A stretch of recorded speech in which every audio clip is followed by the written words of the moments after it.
Welcome back to the show. Thank you so much for taking the time to hang out with me. I really appreciate you coming on. It's great to be back, Michael. Great to be back.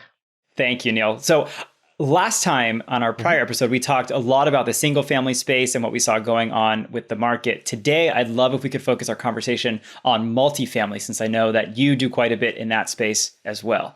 That's right. I live and breathe multifamily. I started with single family, like a lot of the folks that are using your platform did. But multifamily is more scalable. So we currently have about $1 billion of multifamily, 31 projects, about 4,800 units that are either in construction or in lease up or are stabilized, right? So a significant portion of them are already stabilized that we're holding, but we're also building a bunch of them and working on the construction of some of them. So what's happening today is so dramatic and so unusual. One could compare, maybe it's not as dramatic as the first 3 months of COVID, but otherwise it's pretty crazy. It's pretty dramatic. So it's a great time to talk about multifamily.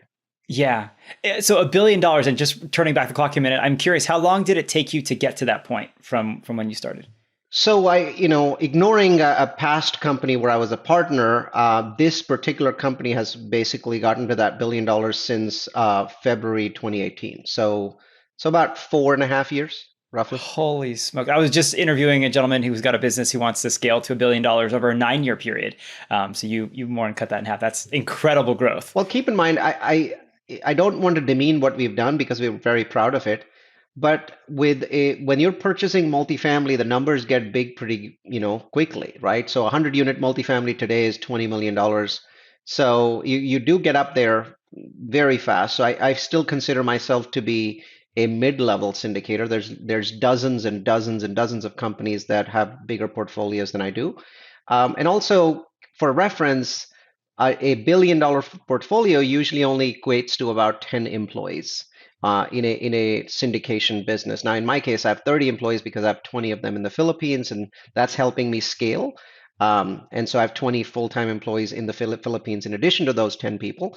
But I think it's useful to have that frame of reference. I think that if you're setting targets in multifamily, a billion is actually not a bad target to set. Okay, I will definitely keep that in mind as I scale my portfolio. That's really great to know. But Neal, let's transition, and I would love to get your thoughts because you are a data scientist. You have so many great analytics to kind of back up your thoughts and opinions and viewpoints.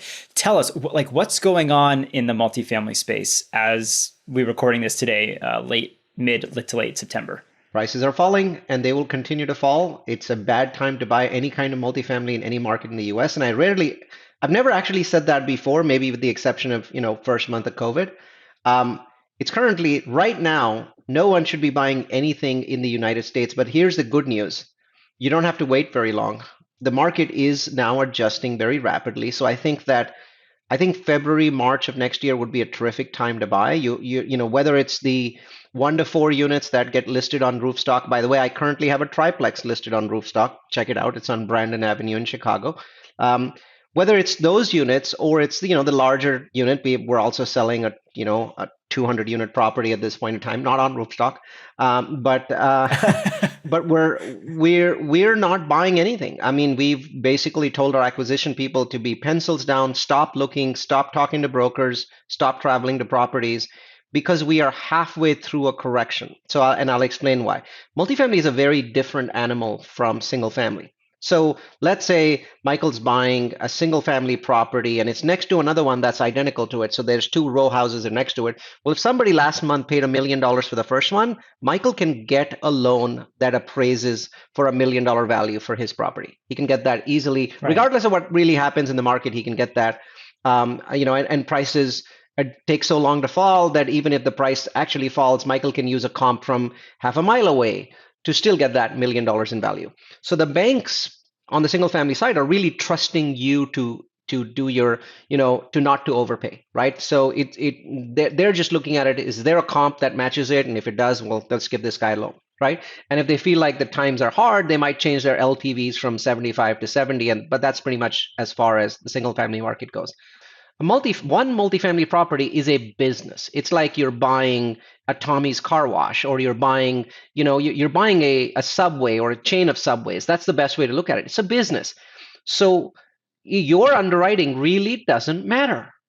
It's the bank's underwriting that matters, the bank that's giving you the funding. And the moment that we start seeing interest rates go up in the market, the value of the property immediately decreases. Why? Because the bank's underwriting decreases the value of the property. Because multifamily properties are based on just two things: something known as a cap rate, which is basically the the market's estimate of what the property should be worth, and then something else known as net operating income, which is basically rents minus expenses, right? Now, the Yep. moment and the moment your interest rates increase, and most multifamily today in the US is on floating rate debt. So what that means is, as interest rates go up, your mortgage is going up. A number called DSCR. I won't go into into detail on that, but there's a number called DSCR that basically starts to fall. So the higher your mortgage goes, the lower that number is. This means that, let's say I'm a buyer and I'm selling two multifamilies and they're right next to each other, right? So there's same number of units, same occupancy, same design. So their net operating income for both of these properties is exactly the same, like down to the last cent, right? Now, let's say Okay. one Okay. sold for $30 million, okay?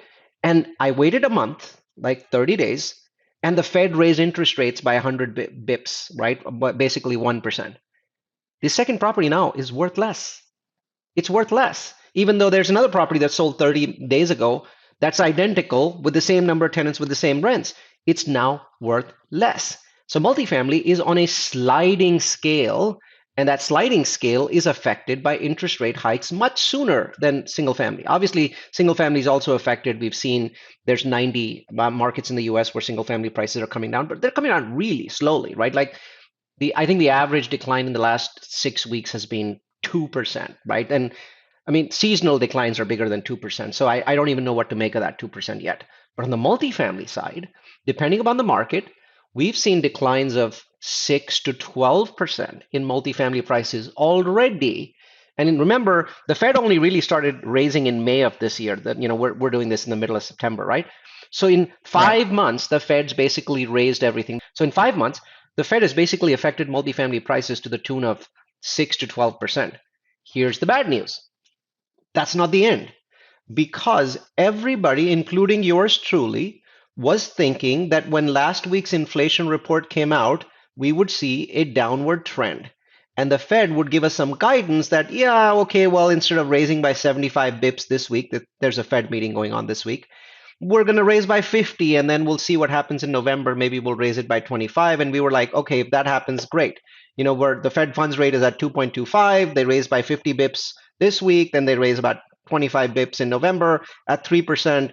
We're done with the Fed funds rate. And that means that multifamily doesn't have to drop any further. Well, it sucks, but that didn't happen. Inflation didn't drop. And so now the Fed this week is definitely going to raise interest rates by 75 bips. They might even do it by 100. And that basically will spike up interest rates by 100 points immediately. And then they'll have to do 75 points in November and maybe another 50 points or 25 points in December.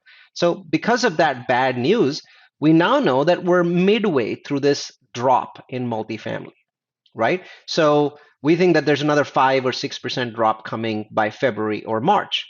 Is this bad? No. If you're not buying anything, just wait for 5 or 6 months and you get 5 or 6%, benefits. What the heck is wrong about that? Because the market isn't bad. Rents haven't decreased. Rents are continuing to increase nationwide for both single family and multifamily.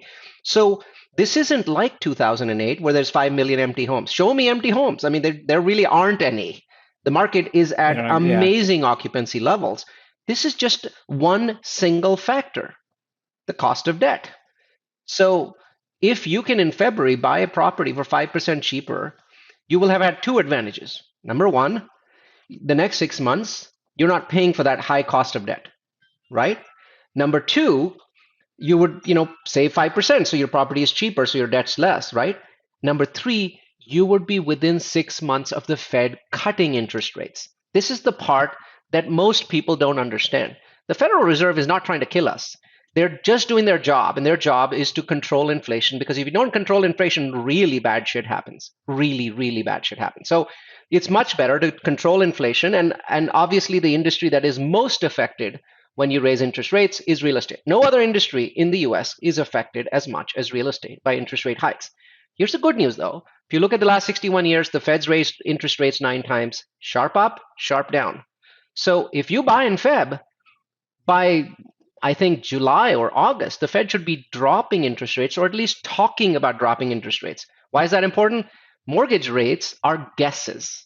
So single family mortgage rates and multifamily mortgage rates in the US are just guesswork where the market tries to guess what the Fed will do next. So if the Fed starts talking about interest rate declines, the market starts to price it in, right? And when the Fed says, "Oh, well, we might hold," right, the market reacts. So the interest rates basically adjust even before the Fed actually does anything. Perfect example of this. In December, the Fed started talking about interest rate hikes, but didn't actually raise anything, didn't change anything until March.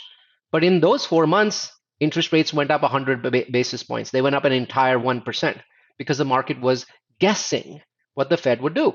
So if you buy a multifamily in February, and the Fed basically starts to lower rates by June, July, and August, now you're in a better environment.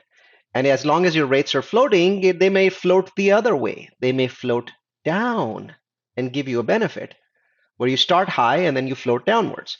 That's why I think it makes sense to wait.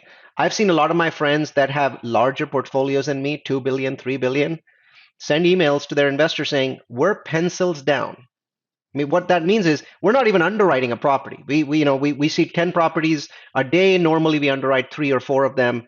Pencils down means you just click the delete button 10 times and you're done with your job for the day. Wow. I have so many questions, but I guess the first one is why are mortgage rate guesses? Why don't banks look at actual data on what the actual borrowing rate is today and not worry about forecasting, but use hindsight so it takes the guesswork out of it? I'm not 100% sure on that. Just so you know, that's what the multifamily market does, right? So the multifamily market has 2 kinds of loans, or I should say 3 kinds of loans. One of them is the guesswork kind, where they try and guess what the Fed is going to do. The other one is one that's based on LIBOR, or now called SOFR. These are basically, and basically they're based on like treasury bonds and what those numbers are. Those loans, the moment the Fed hikes, they're going to hike this week, right? So that they have a meeting on Wednesday. They're probably going to hike it by 75 bips. Well, if I have that kind of loan, and I do at some of my properties, guess what? On Thursday, my debt is a lot more expensive. Yeah. 75 basis points more expensive. So you can see that on the multifamily side. I have never, ever seen a single family loan do that. Every mortgage that I've seen, 30-year, 15-year, 5-year ARM, they're all guesses, forward-looking guesses on the Fed's rate. Why? I have no freaking clue. Okay. We'll have to find someone out there that can give us a definitive answer as to why that is. But I'm also curious, Neal, you mentioned at the beginning of our conversation that in the single family space, the banks are kind of depending on us as borrowers to look at the value of the home and determine, hey, this is worth it or not, which seems very counterintuitive because the majority of multifamily investors that I know tend to be able to underwrite really, really well, oftentimes better than the bank. And so why is the banks taking the power away from a multifamily investor and really giving it to a single family owner? It seems a little bit backwards, no? Single family is considered to be a right in the United States. And single family lending is encouraged by politicians. The overall banking system believes that even if they go a little bit over on the single family side, it's not such a bad thing. Obviously, 2007 was different because it was not a real estate failure. It was a failure of lending standards. Right. You know, they were basically giving gardeners $1 million loans, right? So that's not going to end well. So obviously, I don't see any evidence of that kind of stupidity existing today. So there are lending standards. They're pretty tight on those lending standards. They're not going above them. You have to be, a good buyer. But beyond that, as long as there's an appraised property that's similar, your property will appraise. I am not in favor of this. Other countries do not do this. Banks underwrite single family loans in other countries the way that we underwrite multifamily loans. But because of Americans' belief that single family is a very key part of their life, we've seen this appraisal based system for the last 30 or 40 years.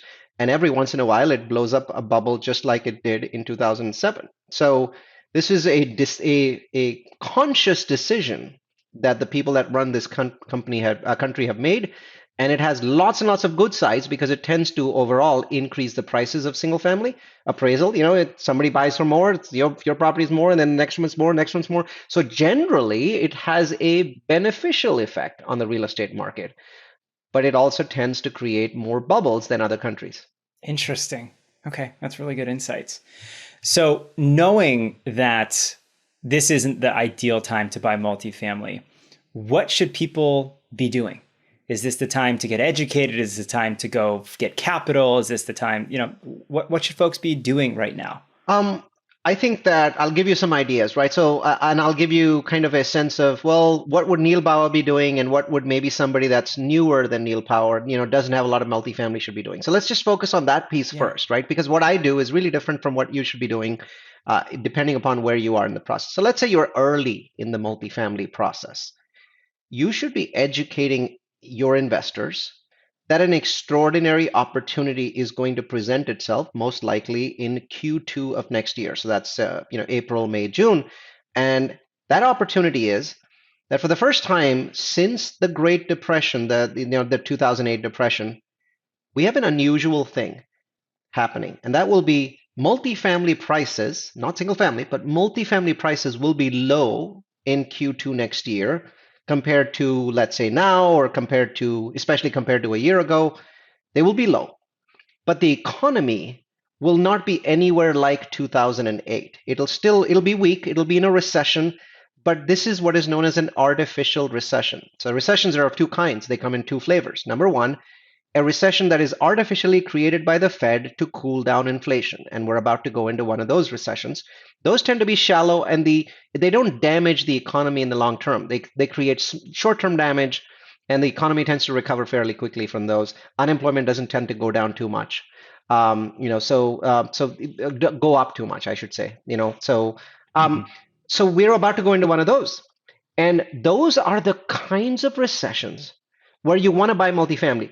Why? Because multifamily prices still decrease as interest rates go up, regardless of the strength of the underlying economy. So the underlying economy right now is amazingly strong, right? So with all the hand grenades that the Fed has thrown at us for over 5 months, they've managed to move the unemployment rate from a historic 3.5% to a historic 3.7% in 5 months. They basically haven't managed to dent the unemployment market at all. And even that 0.2% increase has largely been because of more people joining the workforce. So post COVID, a lot of people took a year and 2 years off. A lot of those people are now returning to the workforce because they're running out of that stimulus money. And that's really what that point too. Otherwise, when you see, like, you might see, news about layoffs in the United States, Google it, actually look at the statistics. At any point in the economy, there's layoffs, right? But there haven't been Of course. more layoffs than there were 6 months ago or 12 months ago. It's just the regular layoffs that happen in a normal economy. So the economy is extraordinarily strong, and it's going to get dragged into a recession simply because the Fed's going to keep throwing hand grenades until the economy goes into a recession.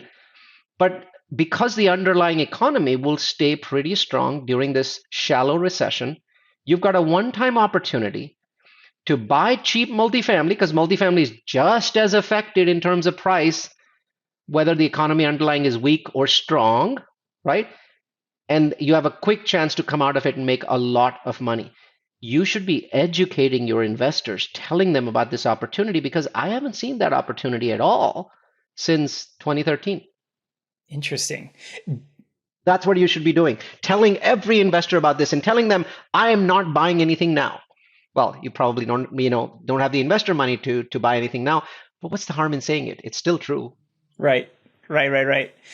Do you think, though, Neal, that at that time, Q2 next year, that folks, sellers, owners are going to see that, hey, there is this dip in prices, and therefore I'm not going to sell because I don't want to sell at a loss. I bought 2, 3, 4, 5 years ago.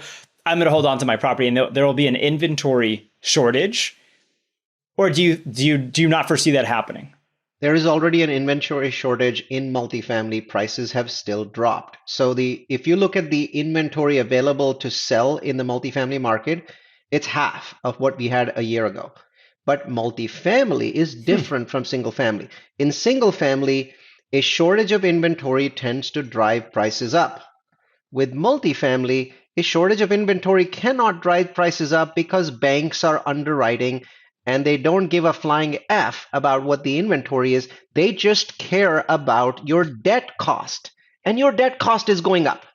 Yeah. The key thing is that the single family and multifamily markets are fundamentally different. One of them is just a business, and the business is based on its debt cost and its net operating income and nothing else, right? Whereas single family is based on demand. If there's nothing available on your street to sell, whatever appears is going to sell for more. That's not how multifamily works. So even right now, supply is pretty low. But that doesn't mean that people are able to overbid, because if they overbid, guess what happens, Michael? They can't get a loan for that amount. And now they have to raise lots of extra equity, which reduces their returns. And so a lot of them are like, this is painful. We're just going to sit back for 3 to 4 months for the market to adjust. Sellers have to understand that either they just keep their property off the marketplace, which you can't do infinitely. You can do it for some amount of time, or they will adjust their pricing as they already have. Remember, we've already seen a 6 to 12% delta in just 6 months. That's how quickly multifamily reacts. And I think that's why I'm in the multifamily business, because I like the logic of that. If your Hmm. costs are increasing and your profits are decreasing, you should get a lower price, It's right? pretty black and white. Yeah. Yes, and that's how it works in multifamily. With single family, you can very often see costs increasing, but because everyone's holding off, nobody's basically selling their property. Everyone's like, I've got lots of equity in the property. Now there's no property in the marketplace, and even with costs increasing, you can often see increase in pricing. To me, that has no logic, and so I don't play in that field. Yeah. Yeah. No, it makes total sense. Neal, let's talk about multifamily loan products and some of the different ones that are out there. You mentioned there's three different loan types. There's the fixed for 5, 7, 10 years. Mhm. There's the LIBOR, floating rate. What's the third one? So the second one is tied to. So I'll go back, right. So the first one's straightforward, fixed. Usually it's 5 years and 10 years fixed. The second one is tied to a number called LIBOR, or LIBOR, or SOFR. These days it's called SOFR. That's kind of the new version of LIBOR. So it's a number, and the loans will be LIBOR plus something, LIBOR plus 2, Some LIBOR plus spread. 2.25, right? Yeah. And what that means is the moment the Fed changes interest rates, that's going to change, right? So Right. your the interest rate you're paying changes the very next day, right? Your bank's going to send you a letter saying, "Hey, SOFR has changed, therefore your interest rate is now X," right? Hmm. And boom, you're paying more. The third one is available, that is basically a rate that it's a floating rate, right? But it's not tied to LIBOR. It's not tied to SOFR. It's speculative in some sort of ways. Now, it does tend to go up as interest rates go up. It's really tied to treasuries. Now, US Treasury bonds are a speculative product, right? So today, something happens in China, or something happens in Russia, something happens in Ukraine, and all of a sudden, Treasury bonds will shoot up or shoot down. And so that particular rate is tied to the Treasury bond, so it's speculative. And so, Fannie Mae and Freddie Mac offer these floating rates. Now, in the end, the rate is going to end up more or less where the SOFR one is, but it's not immediate. So these sort of things, these movements can happen, so that rates that are tied to the US Treasury bonds tend to move up and down with Treasury bonds. So those are the three kinds. Okay. And who is, do you think, well suited or conversely not well suited for each type of loan? So in terms of who is the lender? No, if I'm a buyer and I'm going to go What, the buy buyer, the multifamily, borrower? yeah, and I'm trying to I think, think, yeah, yeah. So there's also something known as a bridge rate, bridge loans, which no one is getting. I don't know of a single person that's gotten a bridge loan in the last 30 days, because they're simply very high. They're at 7% or even higher in the last 30 days. So the vast majority of people today that should be buying, let's say you have to buy for whatever reason, you're not stopping, you want to buy. The key advice is everyone should get a floating rate loan, because if you believe, like I do, that the Fed's job is to raise rates and then drop them, and that's what they've done 9 times in the last 61 years, then you have to believe at some point in the future, 6, 12, 18, 24 months, rates will be lower. Because right now they're pretty darn high, right? So if you believe that, locking in your rates doesn't make sense. So the market today, all we have is really Fannie, Freddie floating lanes rates, which are similar to what your local bank would provide. So maybe you have a smaller project, you want to go with a local bank. Those are the same kinds of rates that Fannie Freddie provides. They're probably charging you a quarter point more, but you've got a relationship with them. Their points are lower. So lots of people go with local banks. But I think that's the only game in the market for multifamily today. And the other thing that's happening in the multifamily market, which is driving prices down, is with multifamily, you might in a really boom time environment, you could get loans that are 75% loan to value, right? And then when the market starts to tighten up, they go to 70. Well, a few weeks ago, most lenders went to 65. So they're giving you a lot less loan to value for the same property, forcing you to raise more equity. When you raise more equity, your returns go down, your underwriting suffers. So once again, people are like, it's not working. I'm not going to make any money. My investors have something known as pref or preferential treatment. So if the property underperforms, they're going to make their pref. I'm going to make nothing. So a lot of people are stepping back, pencils down. Yeah. Yeah. That makes total sense. That makes total Right. sense.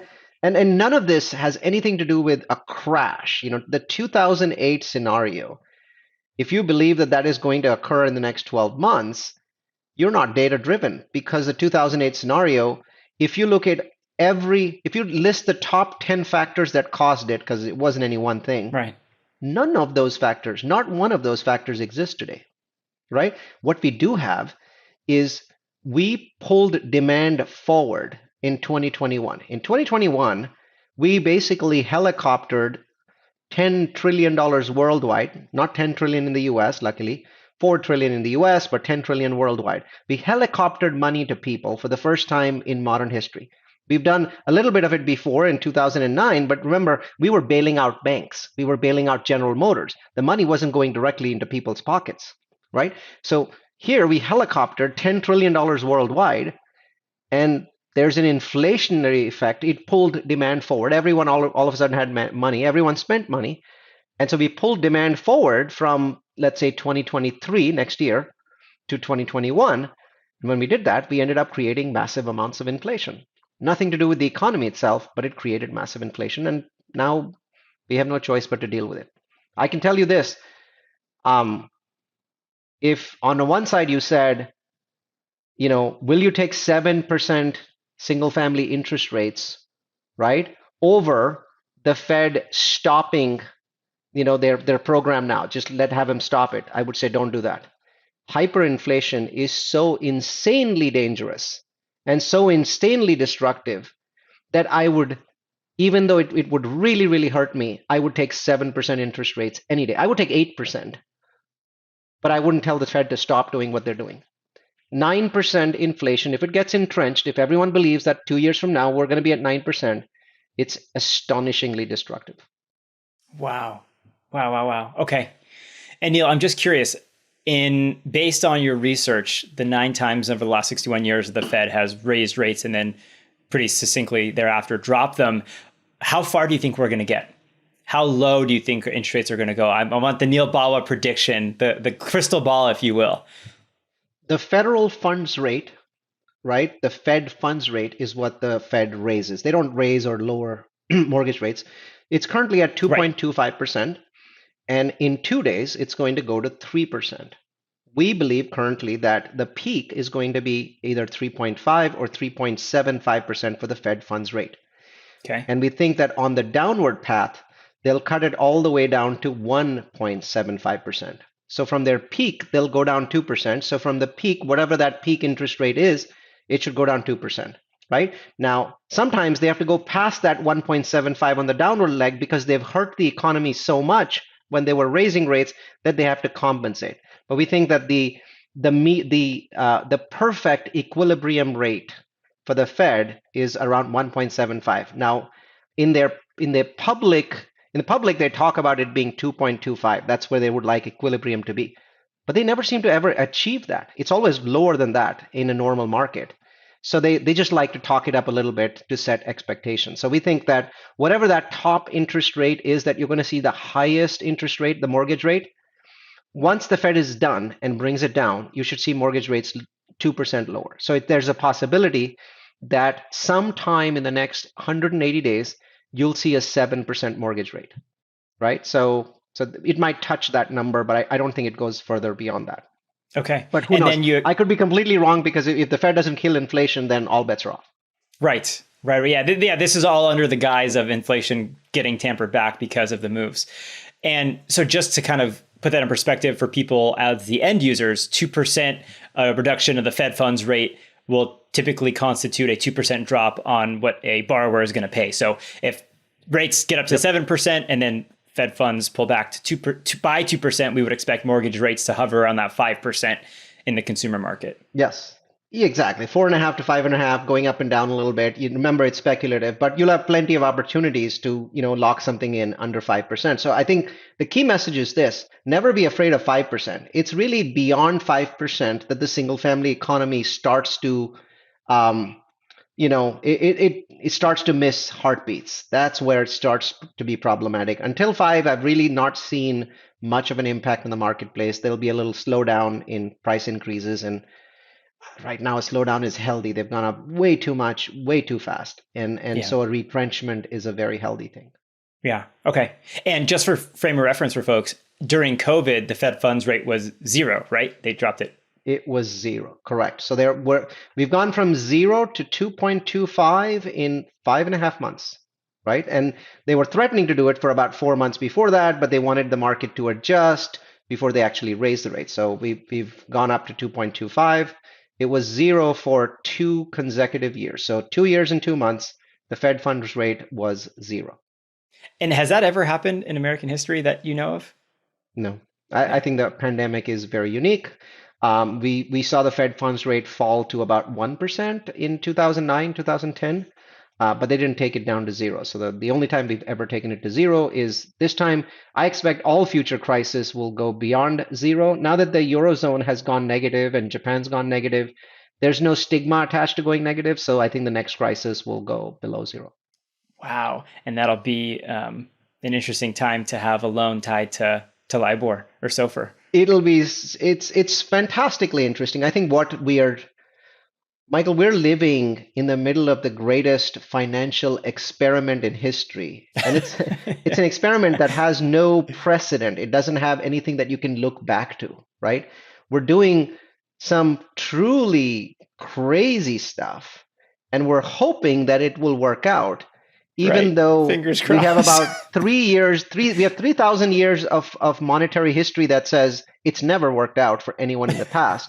So we're just hoping that we are different. So Right. it's all about, as long as the musical chairs are going, people are walking, and that's how it's going to be. And I don't know when the real challenges happen. I think we're getting closer and closer. I feel like China is just about ready to combust at this point. We'll see what happens.